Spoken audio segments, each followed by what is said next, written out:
हैदराबादवरून सोलापूरकडे येणाऱ्या एका आयशर ट्रकला अचानक भीषण आग लागल्याची घटना आज घडली।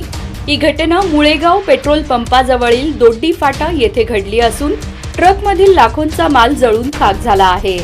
प्राथमिक माहितीनुसार सदर गाडी एका कारखान्यातून पोते घेऊन जात असताना ट्रकमधील पोत्यांना अचानक आग लागली।